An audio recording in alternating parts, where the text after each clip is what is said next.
तो हेलो बच्चों, कैसे हो सब। आज हम एक लेक्चर स्टार्ट करेंगे और उस लेक्चर के अंदर हम पढ़ेंगे potential due to conducting and non conducting sphere. ठीक है। अभी तक हमने क्या किया था कि पोटेंशियल को फाइंड आउट किया था, किसी पॉइंट चार्ज के कारण फाइंड आउट कर लिया या किसी चार्ज के डिस्ट्रीब्यूशन के कारण, सिस्टम ऑफ चार्ज के कारण हमने पोटेंशियल को फाइंड आउट कर लिया। बट यहाँ पे हम स्फीयर के कंडक्टिंग और नॉन कंडक्टिंग स्फीयर की बात करते हैं, जैसे कि हमने गॉसेस लॉ के अंदर इलेक्ट्रिक फील्ड को फाइंड आउट किया था। और ये जो लेक्चर है बड़ा इंपॉर्टेंट है पॉइंट ऑफ व्यू इंजीनियरिंग और पॉइंट ऑफ व्यू मेडिकल्स के लिए, यानी कि आईआईटी और नीट के लिए। और बहुत बार इस पे क्वेश्चन सीबीएसई बोर्ड में भी आया है। स्टेट बोर्ड में कम चांस होते हैं इसके अंदर क्वेश्चन आने के, बट कंपटीशन के अंदर सबसे ज्यादा क्वेश्चन इस टॉपिक के ऊपर पूछे जाते हैं। तो इसको आपको गौर से पढ़ना है। और इससे पहले टेलीग्राम का लिंक आपको जो डिस्क्रिप्शन में है वहां पे जाके उसको सब्सक्राइब कर लीजिए और वीडियो को शेयर कीजिए ज्यादा से ज्यादा, ताकि सभी तक ये पहुंच सके, सेपरेट हो सके जिन बच्चों को जरूरत है। ये गारंटीड बात है, सारा मटेरियल कोचिंग लेवल का है। क्वेश्चंस भी इसी टाइप के आपके लिए बनाए गए हैं, सैंपल्स। ऐसे नहीं कि कुछ भी उठा के आपके लिए डाल दिया गया। एक प्रॉपर तैयारी के साथ, एक प्रॉपर डायरेक्शन के साथ आपको सब प्रोवाइड किया जा रहा है। पर उसके लिए आपके सपोर्ट की जरूरत है। बड़ा बड़ा आपका धन्यवाद होगा। सपोर्ट करोगे तो सभी बच्चे जो है जिनको जरूरत है वहां तक जाएगा। तो चलिए इसकी बात करते हैं। अब सबसे पहले हम बात करते हैं कि हम सबसे पहला ले लेते हैं कंडक्टिंग स्फीयर के बारे में। हमने बात कर ली कंडक्टिंग स्फीयर।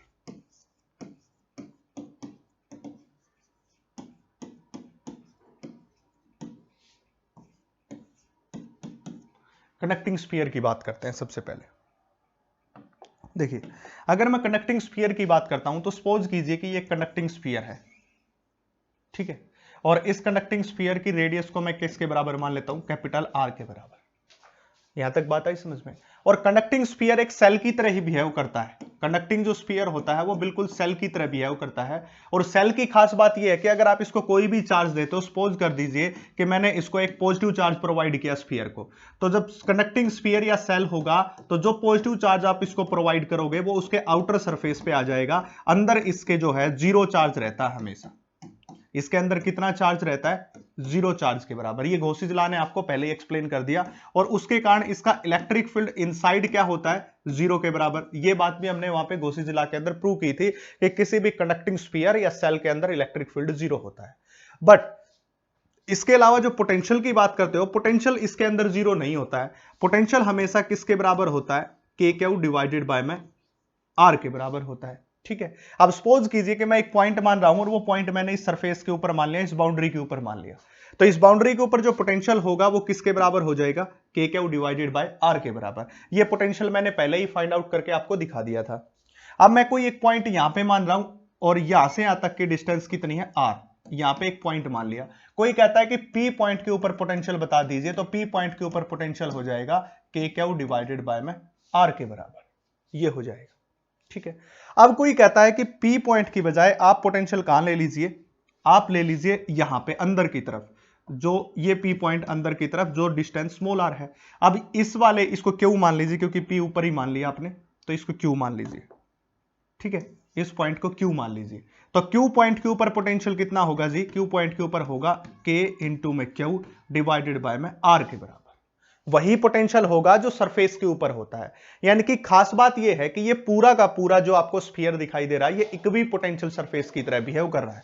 यानी कि अगर मैं इसकी बात करूं, ये पूरा का पूरा किसकी तरह बिहेव कर रहा है? Equi potential surface.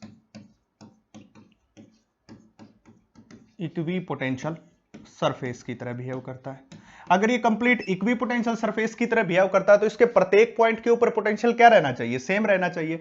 मतलब अगर आप बात करते हो यहां पे या यहां पे या यहां पे या यहां पे, तो हर जगह के ऊपर पोटेंशियल की वैल्यू किसके बराबर है? के क्यू डिवाइडेड बाय आर के बराबर। इसी प्रकार अंदर कोई भी पॉइंट सेलेक्ट करोगे, कोई भी पॉइंट सेलेक्ट करो, वहां पे भी इनसाइड भी हमेशा क्या रहेगा? That is the K Q bye में आर के बराबर। और ये सारी बातें किसके लिहाज से हो रही हैं बच्चा? ये सारी बातें पोटेंशियल के बाद से हो रही है। पोटेंशियल की बात कर रहे हैं। यानी कि खास बात यह हो गई है कि अगर आप कोई कंडक्टिंग स्फीयर मान रहे हैं या सेल मान रहे हैं, तो वो सेल किसकी तरह बिहेव करता है? That is behave as a equipotential surface. ये इंपॉर्टेंट बात है, इसको याद रखें कि वो इक्वी पोटेंशियल सरफेस है, तो उसके प्रत्येक पॉइंट के ऊपर पोटेंशियल क्या रहेगा? सेम रहेगा। तो सिंपल सा लॉजिकल फैक्टर है। मतलब क्या हुआ कि उसके इनसाइड इलेक्ट्रिक फील्ड कितना? इनसाइड इलेक्ट्रिक फील्ड कितना? जीरो। अब इन सभी बातों को एक जगह पे उतार लेते हैं। यानी कि किसी भी स्फीयर के अंदर जो कंडक्टिंग होगा उसके इनसाइड इलेक्ट्रिक फील्ड कितना? Zero. That is the potential. कितना हो जाएगा के क्यू बाय आर जो सरफेस के ऊपर है। और आउटसाइड की बात करेंगे, आउटसाइड कोई भी पॉइंट ले लिया तो दैट इज आउटसाइड ले लिया हमने, तो वो किसके बराबर हो जाएगा के क्यू बाय में आर। स्मॉल आर क्या हो जाएगी सेंटर से लेके उस पॉइंट की डिस्टेंस। सिमिलरली इलेक्ट्रिक फील्ड किसके बराबर हो जाएगा that is K Q divided by में आर का स्क्वायर। मतलब इलेक्ट्रिक फील्ड आउटसाइड की बात करेंगे तो inversely proportional to R square होता है, और पोटेंशियल की अगर हम बात करें तो potential is inversely proportional to R. ये आर के होता है और ये किसके होता है आर स्क्वायर के। तो ये बातें आपको समझ आ गई होंगी, सिंपल सी बातें हैं, ज्यादा बड़ी कोई लंबी चौड़ी कहानी मैंने नहीं बताई आपको, छोटी सी बातें बताई हैं। अब हम क्या करते हैं यहाँ पे एक हमारी ये इच्छा हुई है कि हम एक डायग्राम ड्रॉ करते हैं जो बड़ा इंपॉर्टेंट है इसकी वजह से। देखिए सपोज कीजिए हमने कोई भी एक मान लिया स्फीयर, नॉन कंडक्टिंग स्फीयर या सेल बोल दीजिए, एक ही बात है। ये इसका सेंटर है यहां पे, ठीक है। अब सेंटर के बाद हमने इसके क्या लिए दो एक्सिस मान लिए। अब सपोज कर लीजिए एक्सिस मानना हमें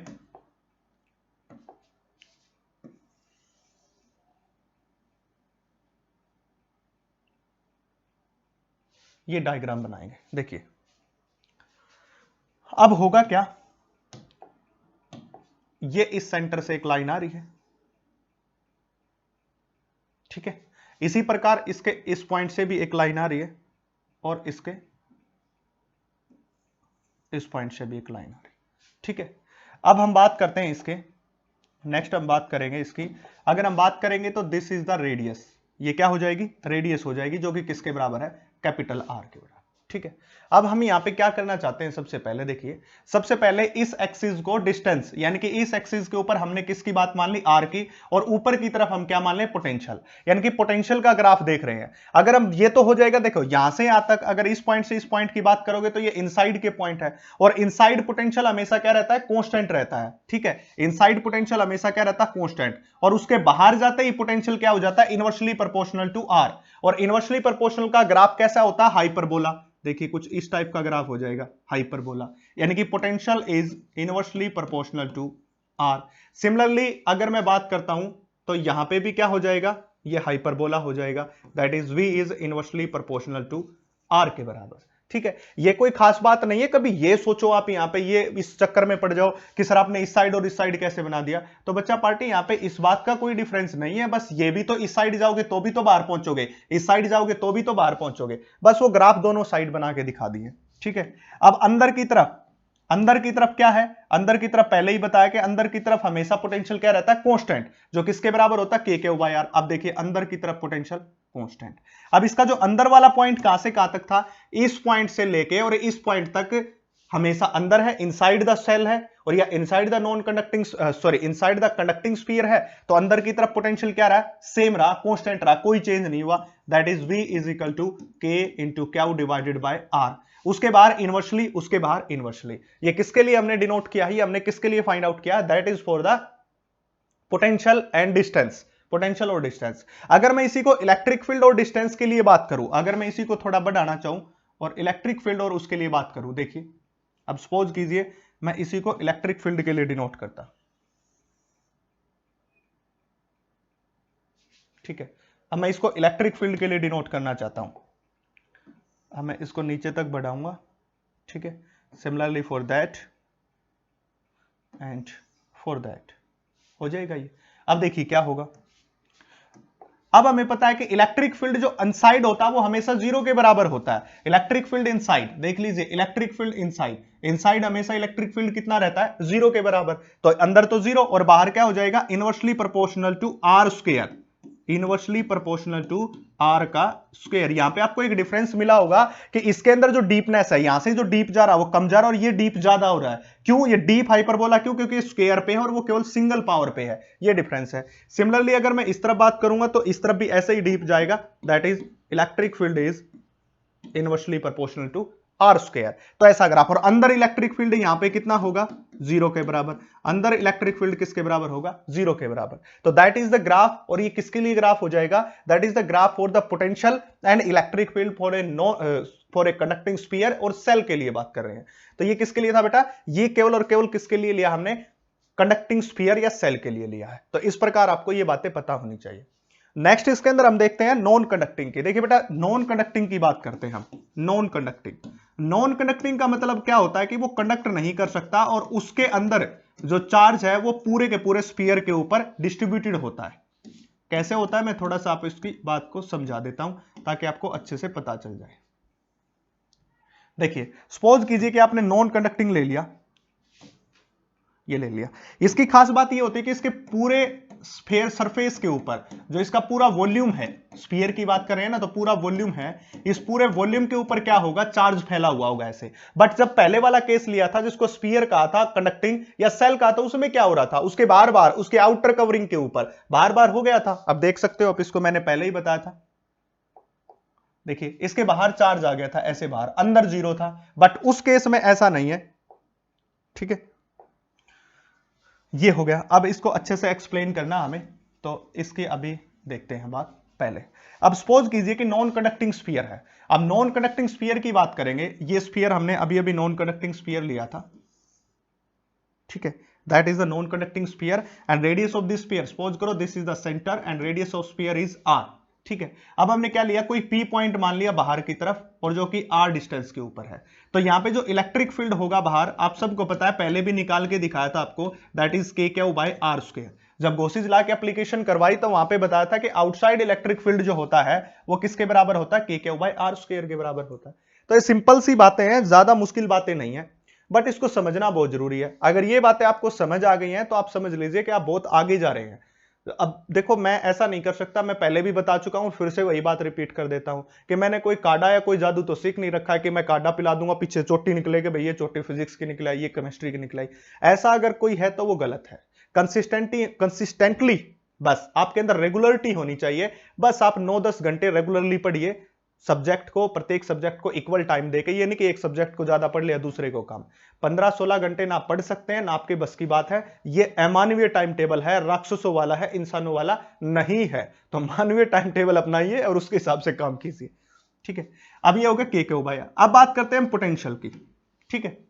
पोटेंशियल की बात करते हैं। अब पोटेंशियल क्या है कि जब बाहर के इन्वायरमेंट में, चाहे वो कंडक्टिंग हो चाहे नॉन कंडक्टिंग हो, कोई फर्क नहीं पड़ने वाला, तो वहां पे तो पोटेंशियल वही रहेगा, that is the K Q divided by में आर, ठीक है। इसके ऊपर तो कोई फर्क नहीं पड़ना, क्योंकि चाहे वो कंडक्टिंग है चाहे नॉन कंडक्टिंग है, बाहर कोई भी पॉइंट कंसीडर कर रहे हो तो दोनों चीजें एक जैसी हैं।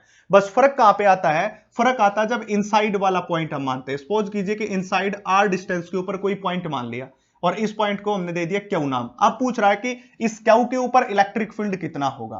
तो इस क्यू के ऊपर इलेक्ट्रिक फील्ड आपको निकालना सिखाया था मैंने, के क्यू डिवाइडेड बाय में आर क्यूब इंटू में आर, इसके बराबर होता है। अगर किसी बच्चे को यह बात समझ नहीं आई है या इसका पता नहीं है तो वो हमारी जो गॉसिस लॉ की एप्लीकेशन करवाई है उस लेक्चर के अंदर जाके देख सकता है, प्लेलिस्ट में आपको वीडियो मिल जाएगी। वहां पे ये इलेक्ट्रिक फील्ड हमने डिस्क्राइब कराया था या डिराइव करवाया था, ठीक है। दैट इज द आर, और ये एंगल, ये इसको क्यू मान लिया, not theta, that is the Q and E at Q के ऊपर, ठीक है। वहां पे बस मैंने इतना कर दिया होगा कि जो इलेक्ट्रिक फील्ड है और इलेक्ट्रिक फील्ड की बातें रखी, और वहां पे 1 by epsilon not times the total charge, उसको 1 बाय 4 पाई इस टर्म में रख रखा होगा बस। दैट इज के की वैल्यू रख रखी होगी 1/4 पाई एप्सिलॉन नॉट इंटू में क्यू इंटू में आर इंटू आर क्यू। बस इस के की वैल्यू आप सबको पता है, वही पुट कर रखी है। अब हम कहते हैं कि इसके अंदर पोटेंशियल कितना होगा, इसको हम डिसाइड नहीं कर सकते हैं, क्योंकि पहले वाले केस में जब वो कंडक्टिंग का केस था तो हमने डायरेक्ट बोल दिया था कि कंडक्टिंग के कारण इसके अंदर जो पोटेंशियल है वो सरफेस वाले के बराबर भी होगा। जो सरफेस के ऊपर है, सरफेस के ऊपर कितना आया था, यहां पे सरफेस के ऊपर आया था, that is K Q divided by में आर, और उसी को इनसाइड वाला हमने मान लिया था सेम एज इट इज। तभी तो हमने जब ये डायग्राम बना इसको अंदर के कांस्टेंट बनाया है, ये के क्यू बाय आर ये लिख रखा, ठीक है। बट यहां पे ऐसा नहीं है, यहां पे बिल्कुल ऐसा नहीं है। अब इसके लिए हमें क्या करना पड़ेगा, हमें अंदर पोटेंशियल निकालना पड़ेगा। अब वो कैसे निकालेंगे, हमें पता है कि what is the relationship between the electric field and potential, that is DV divided by dr, ये हो जाएगा, ठीक है। अब इससे हमें क्या फाइंड आउट करना, पोटेंशियल फाइंड आउट करना इनसाइड। तो हमें क्या होगा कि that is the dv is equal to minus E into में dr। अब इसका क्या करना पड़ेगा, हमें इंटीग्रेशन, ठीक है, इंटीग्रेशन करना पड़ेगा। तो देखिए क्या होगा, आपको मैं बता देता हूं, दैट इज द dv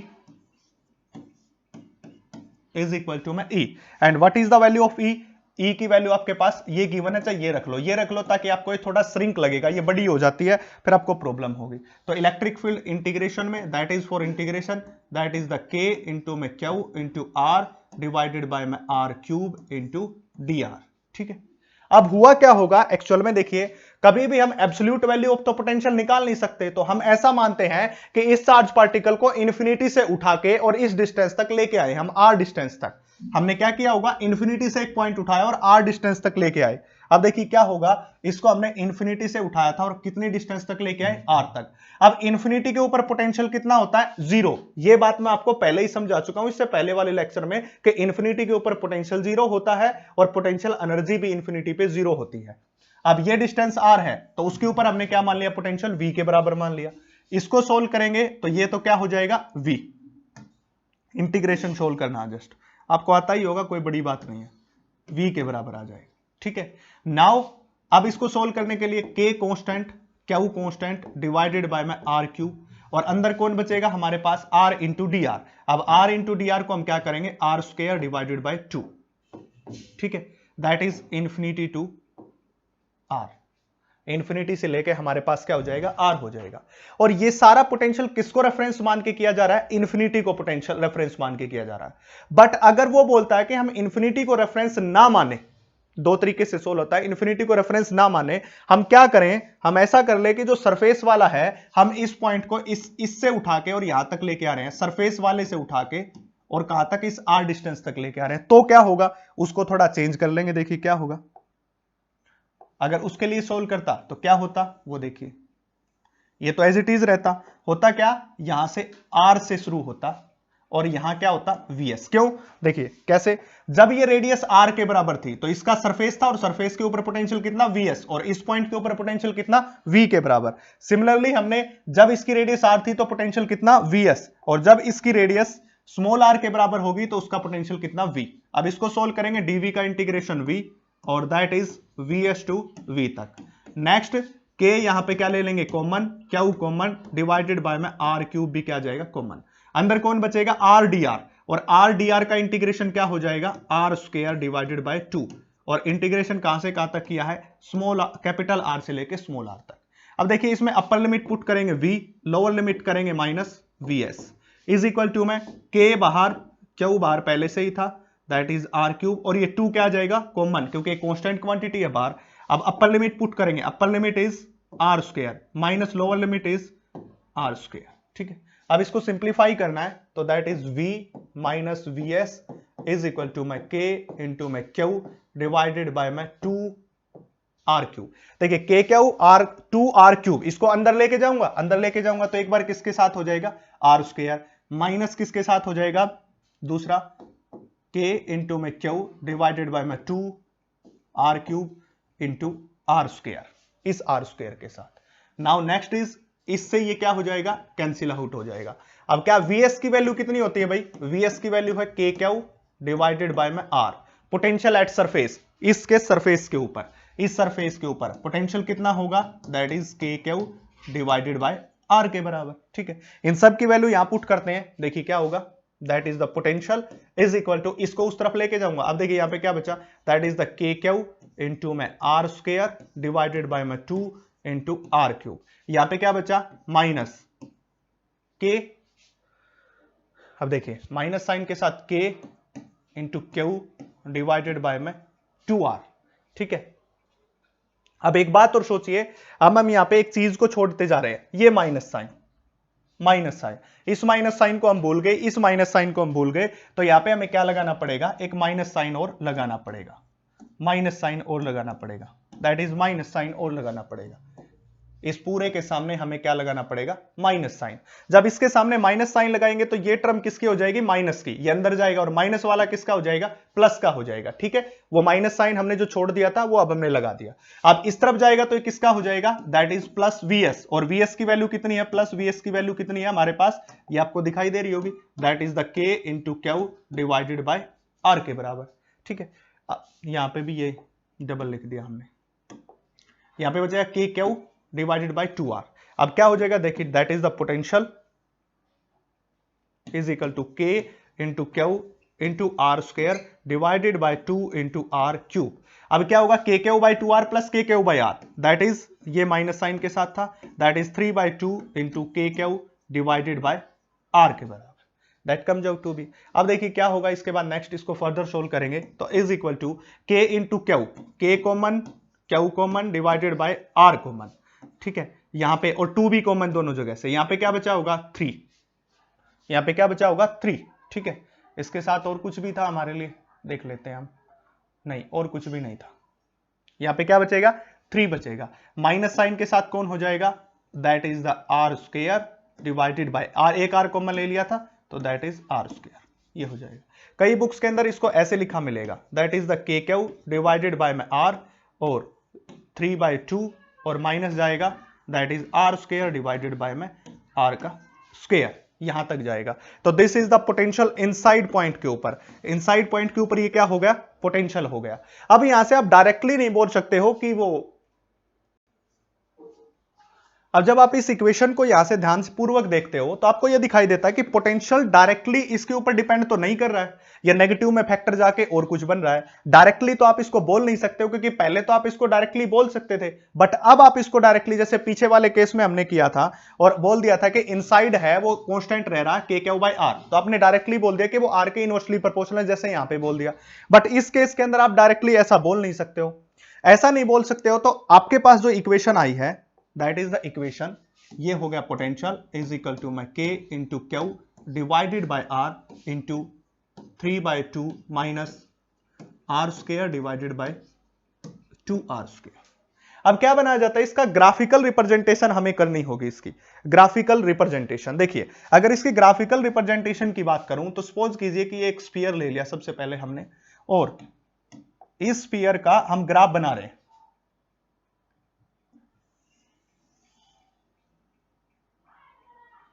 ये थोड़ा नीचे बनाना पड़ेगा आपको,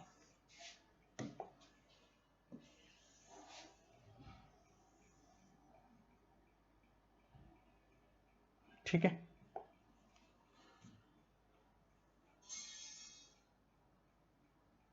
ये हो गया। अब क्या होगा, अब नेक्स्ट देखिए, सपोज कीजिए कि this is the point at surface, ये सरफेस के ऊपर है, and this is the point at centre, ये इसके सेंटर के ऊपर है, ठीक है। अब आपको पता है कि जब आप इनसाइड की बात करते हो और that is the radius of this is, ये रेडियस हो जाएगी यहां से यहां तक, और वो रेडियस आर के बराबर है, इसके आर के बराबर। बट आपको एक बात देखने को मिलेगी कि जब इनसाइड की बात करते हो, दैट इज इनसाइड पॉइंट, तो रेडियस डायरेक्टली तो डिपेंड नहीं कर रही है, यानी कि जो आर है, स्मॉल आर है, जहां तक हमें फाइंड आउट करना था उस पर डायरेक्टली पोटेंशियल तो फाइंड आउट डिपेंड नहीं कर रहा। ये एक अजीब तरह का ग्राफ बन रहा है, जो कि समीकरण होगा पैराबोला और हाइपरबोला का, ये दोनों का समीकरण दिखाई दे रहा है आपको, डायरेक्टली आप नहीं बोल सकते, कुछ इस प्रकार का समीकरण है पैराबोला और हाइपरबोला का। देखिए इस तरह का समीकरण है, यहां पे ये जो पॉइंट शो कर रहा है, ये शो कर रहा है कि सरफेस के ऊपर पहुंच गए, और सरफेस के बाहर पोटेंशियल की वैल्यू क्या होती है, दैट इज एट सरफेस, और सरफेस के बाहर पोटेंशियल की value K Q by R, that is inversely proportional to R के बराबर। एग्जैक्टली हमें बाहर का तो पता ही कि पोटेंशियल जो है, पहले ही भी लिख के दिखाया था आपको कि बाहर जो है, देखिए यहां नीचे आ जाएगा, जो बाहर बात कर रहे हैं हम, बाहर की तरफ इसके यहीं पे है, बाहर नॉन कंडक्टिंग स्फीयर, इसके बाहर ये रहा पोटेंशियल आउटसाइड, आउटसाइड पोटेंशियल तो कितना है, इनवर्सली टू आर के बराबर है, वो हमें पता है ये इनवर्सली टू आर है, तो हमने इनवर्सली टू आर कर दिया। बट अंदर की तरफ ये ना तो कोई हाइपरबोला बन रहा है, ना कोई ये पैराबोला बन रहा है, ये दोनों का समीकरण बन रहा है, तो ये क्या हो जाएगा, इनसाइड पॉइंट के लिए हो जाएगा, जो इनसाइड है, और ये बिल्कुल एग्जैक्टली सरफेस के ऊपर हो गया, और सरफेस के ऊपर पोटेंशियल कितना रहेगा, that is K Q divided by में आर के बराबर, के क्यू बाय आर के बराबर। तो इस तरह का ग्राफ बन जाएगा। कई बार अगर क्वेश्चन पूछ लिया जाए कि इसका ये ग्राफ कैसा है, तो ये हाइपरबोला और पैराबोला दोनों का क्या है, समीकरण है, हाइपरबोला का और पैराबोला। कौन कौन सा बोला, हाइपरबोला, कौन बोला, हाइपरबोला, एंड दूसरा पैराबोला, इन दोनों का समीकरण दिखाई दे रहा है ये। बट इसके अंदर एक छोटी सी बात हम इंक्लूड करें, और उसके अंदर ये मान ले कि सपोज कीजिए कि हमने अभी अभी बताया, ये बताया कि v इज इक्वल टू में के क्यू डिवाइडेड बाय में r into 3/2 minus R square divided by 2r square, that is inside, ये इनसाइड पॉइंट के लिए था हमारे पास, ठीक है। बट हमारी ये इच्छा हुई है कि हम सेंटर के ऊपर फाइंड आउट करना चाहते हैं, ठीक है, हमें क्या करना है, सेंटर के ऊपर फाइंड आउट करना है। अगर हमें सेंटर के ऊपर फाइंड आउट करना है तो बात समझिए, सेंटर के ऊपर, सेंटर का मतलब आर की वैल्यू क्या हो जानी चाहिए, 0 के बराबर। कैसे, देखिए हमने कौन सा पॉइंट लिया था, ये वाला पॉइंट। अगर इसको सेंटर तक पहुंचाना, इस आर को कितना होना पड़ेगा, 0 के बराबर होना पड़ेगा। अगर मैं इस आर को 0 के बराबर कर दूं, अब देखिए आगे क्या होगा, अगर मैं इस आर को 0 के बराबर कर दूं तो v इनसाइड कितना हो जाएगा, that comes out to be k into Q divided by r into that is 3/2 minus इस r की वैल्यू 0 का स्क्वायर डिवाइडेड बाय 2r का स्क्वायर, कोई फर्क नहीं पड़ता, वो टर्म गई। That is v inside is equal to 3/2 into K Q divided by r। और ये किसके ऊपर आ गया, इनसाइड नहीं रहा, ये कौन बन गया है, that is become a centre. अब ये क्या बन गया है, सेंटर बन गया, v एट सेंटर के ऊपर। ठीक है, अब एक खास बात और यहां पे दिखाई दे रही है कि जो हमारे पास ये के क्यू बाय आर है बच्चा पार्टी, ये किसके बराबर, वीएस के बराबर। किसके बराबर, वीएस। वीएस कौन था, पोटेंशियल एट सरफेस के ऊपर था, तो उसके बराबर है। तो इसकी जगह पुट करेंगे तो that is V at centre is equal to 3/2 times of V at surface. एक नया रिलेशन डिफाइन कर दिया, बड़े काम का रिलेशन है ये, और नीट के अंदर क्वेश्चन पूछा जाता है इस रिलेशन के ऊपर, ये मैं आपको बता देता हूं, गारंटीड पूछा जाता है इन दोनों में, वो भी मैं बता दूंगा कैसे पूछा जाता है। तो ये रिलेशन भी आपको याद रखना है, और ये आपके पास आया inside K Q by R 3/2 minus R square by 2r square. और इसी रिलेशन को भी मॉडिफाई कर देते हैं बच्चा लोग, देखिए कैसे मॉडिफाई करते हैं। ठीक है बेटा, मॉडिफाई करते हैं, के क्यू बाय आर को हम क्या लिखें, वीएस लिखें, अंदर कौन बचा 3/2 minus R square divided by में 2r का square, and that inside point is another than centre, not at a centre. Centre के ऊपर पोटेंशियल कितना, 3/2 टाइम्स ऑफ सरफेस के पोटेंशियल के 3/2 टाइम्स है। अब कई बार एक बार क्वेश्चन आया था, मैं बता दूं आपको, धीरे से बता देता हूं, किसी को बताना मत, वो क्वेश्चन तुम्हें बता देता हूं। देखिए वो क्वेश्चन कुछ ऐसा आया था, बोला था कि ये एक सेल है, वो स्फीयर बोला था, कंडक्टिंग स्फीयर या सेल बोल रहा था, उसने बोला कि ये सेल है। ठीक है, ये इसका सेंटर है। ठीक है, वो बोल रहा था ये इसका सरफेस और जिसकी रेडियस है r के बराबर, इसके सरफेस के ऊपर पोटेंशियल है 80 volt, find out the potential at centre कितना हुआ। और ये क्वेश्चन आया हुआ है, मैं ऐसे नहीं कर रहा हूं, आया हुआ है ये क्वेश्चन। तो सेंटर के ऊपर भी कितना होगा, 80 वोल्ट। 1 सेकंड का काम है ये। क्यों, क्योंकि वो क्या करता है कि देखो आपको मैं थोड़ी सी स्ट्रेटजी बता दूं कि नीट के अंदर क्या होगा, 180 क्वेश्चन आएंगे। अब 180 क्वेश्चन में से जो फिजिक्स का पार्ट होगा वो कितने का होगा, 45 का। केमिस्ट्री का पार्ट होगा वो भी कितना होगा, 45 का। और जो बायोलॉजी का पार्ट होगा वो कितना होगा, 90 मार्क्स का। ये स्ट्रेटजी होती है। ठीक है, अब 90 नंबर के जो क्वेश्चंस होते हैं ना बायो के, या तो आपको आता है, देख रखा है, इसमें तो कोई फॉर्मूला लगाना नहीं। केमिस्ट्री में थोड़ा फॉर्मूला लगाना होता है, पर इनऑर्गेनिक केमिस्ट्री डायरेक्टली आपको याद रखनी होती है, ऑर्गेनिक और फिजिकल आपको समझनी होती है। तो क्या कहता है कि 90 में से कुछ टाइम यहां से बचा लीजिए, कुछ यहां से बचा लीजिए, और वो टाइम थोड़ा फिजिक्स पे लगाइए। आप फिर फिजिक्स पे आपको लगाना पड़ेगा। कई क्वेश्चन ऐसे हैं जो आपको केवल और केवल 10 सेकंड में आंसर दे देंगे। 45 में से आपको ऐसे क्वेश्चन मिलेंगे 10 to 15 जो आपको केवल और केवल 10 सेकंड में आंसर दे देंगे। कुछ क्वेश्चन ऐसे मिलेंगे जो आपको 30 से 40 सेकंड लगाएंगे, और 5 या 10 क्वेश्चन ऐसे मिलेंगे जिसके ऊपर आपने 1 मिनट से के आसपास टाइम लगाना पड़ेगा, 1 मिनट, 1 मिनट से ऊपर। तो जो टाइम आपका बचता जाता है ना, हो सकता है किसी में 1.5 मिनट भी लगानी पड़ जाए, क्योंकि कुछ क्वेश्चन आप 10 सेकंड में भी सोल्व कर रहे हो, कुछ आप कितने 30 में भी सोल्व कर रहे हो, 40 सेकंड में। तो वो टाइम बचा वो इसके ऊपर लगाना होता है, इस टाइप से किया जाता है। कंसेप्चुअल होता है, वो ज्यादा बड़े नहीं होते। तो ये आप सोच समझ के तैयारी कीजिएगा। 1 सेकंड का क्वेश्चन था ये, सिर्फ ऐसे। अगर यही बात वो कहता ये सेल नहीं है जी, अगर इसी में वो कह देता ये सेल ना होकर के ये बोल देता कि सेल नहीं है जी, ये कौन है, नॉन कंडक्टिंग स्फीयर है, वो बोल देता नॉन कंडक्टिंग है ये। अब बता दो, तो that is v at centre is equal to 3/2 times of v at surface, ऐसा भी पूछा गया है। तो v एट सेंटर इज 3/2 और सरफेस के ऊपर कितना 80, कैंसिल कर 40, दैट इज 120 वोल्ट। कितना आ जाएगा, 120 वोल्ट। ऐसे भी पूछ सकता है। तो है ना बिल्कुल सिंपल से क्वेश्चन ऐसे करने। अब इसके ऊपर एक न्यूमेरिकल देख लेता हूं, यहां पे ये न्यूमेरिकल है, आपको दिखाया गया है। क्या कहता है कि find out the electric work done bringing a charge Q from A to B, A point से बी पॉइंट तक, यानी कि यहां से उठा के बी तक लेके जाना, मतलब सेंटर से उठा के और बी पॉइंट तक लेके जाना है in sphere of a charge Q. Sphere के ऊपर चार्ज कितना है, क्यू बोल रखा है, distributed uniformly through its volume. अब एक बात समझिए, ये क्या कह रहा है कि पूरे वॉल्यूम के ऊपर वो क्या डिस्ट्रीब्यूटेड है, तो ये कैसा होगा, नॉन कंडक्टिंग स्फीयर होगा। ये पहले ही आपको सिखाया था, जब आपको नॉन कंडक्टिंग का टॉपिक स्टार्ट किया तभी बता दिया था। तो कैसा स्फीयर होगा ये, नॉन कंडक्टिंग।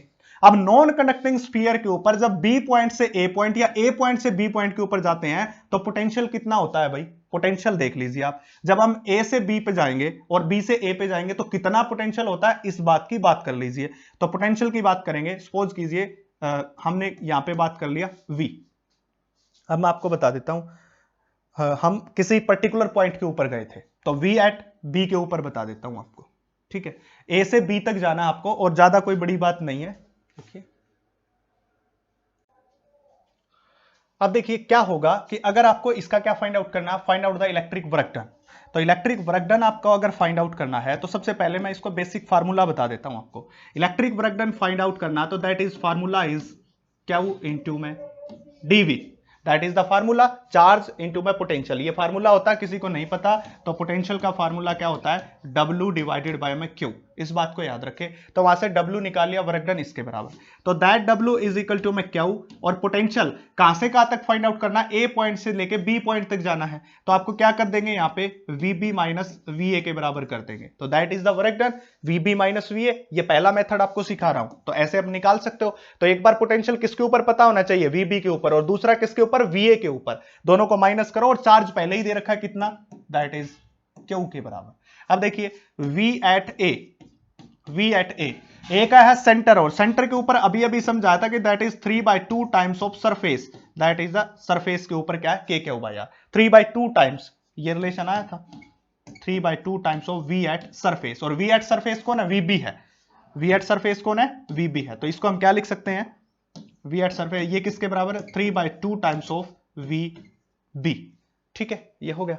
अब देखिए अगर मुझे यहां से VB माइनस VA निकालना है, VB माइनस VA निकालना है, तो that comes out to BA। देखिए हम लिखेंगे VB की तो VB रखा और इसको रखा 3/2 टाइम्स ऑफ VA, तो it comes out to B. इसमें से हम क्या करेंगे, 1.5 है और ये कितना VB है, तो कितना बचेगा, माइनस 1/2 VB, सॉरी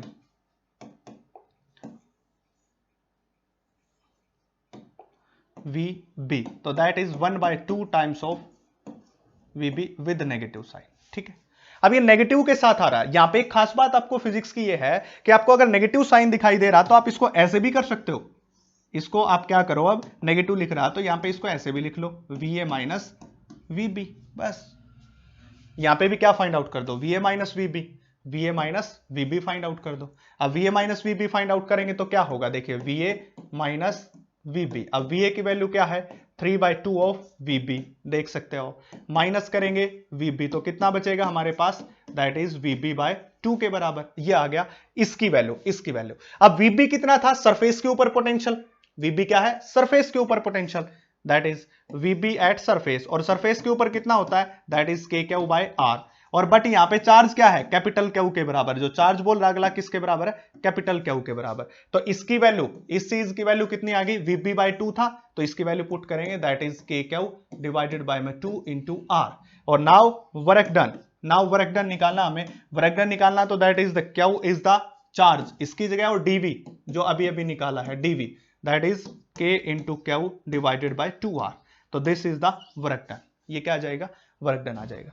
इसके बाद अगर आपको दूसरे फार्मूले से इसको सोल्व करना है तो वो कैसे सोल्व कर सकते हैं, वो देखिए आपको, अगर मैं ये बात कर रहा हूं कि ये एक स्फीयर बोल रखा था और इसकी रेडियस अगले ने R के बराबर दे रखी है, देख सकते हो रेडियस R है, ठीक है, ये पॉइंट A है और ये पॉइंट क्या B है।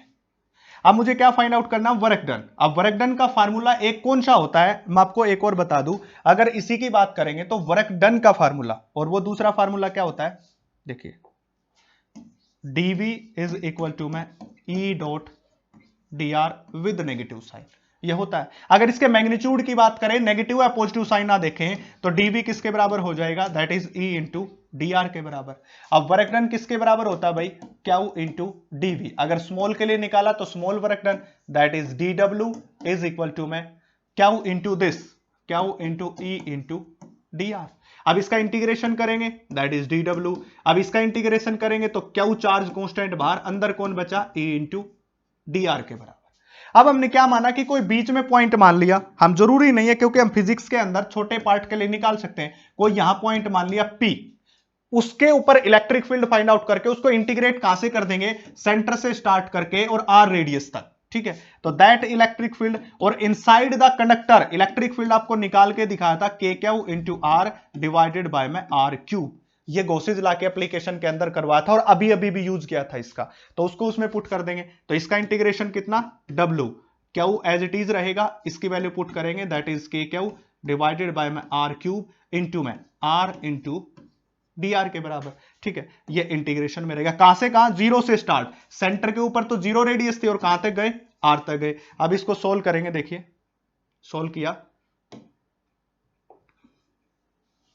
इसको सोल्व किया, that is the W is equal to में क्यू, और यहां से क्या क्या कॉमन है, के कॉमन है, क्यू कॉमन है, डिवाइडेड बाय में आर क्यूब भी कॉमन है। अंदर क्या आ जाएगा इसके integration, R square divided by में 2 के बराबर, और कहां से कहां तक, 0 से आर तक। अब इसको फर्दर सिंप्लीफाई करेंगे, that is the K into Q divided by क्या हो जाएगा, R cube. Upper limit put करेंगे तो दैट इज आर स्क्वायर, और 2 भी बाहर, लोअर लिमिट 0 है। अब इससे क्या हो जाएगा, कैंसिल आउट हो जाएगा। अगर इससे कैंसिल आउट हो रहा है तो that is the work done is equal to my K into Q divided by 2 into R, this is the work done. ये क्या आ गया हमारे पास, वर्क डन आ गया।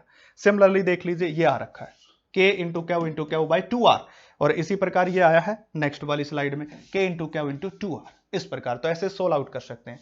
तो आज के लिए इतना ही, बाकी नेक्स्ट वीडियो के अंदर मिलते हैं, और तब तक दबा के लाइक शेयर और सब्सक्राइब ठोक दीजिए आप।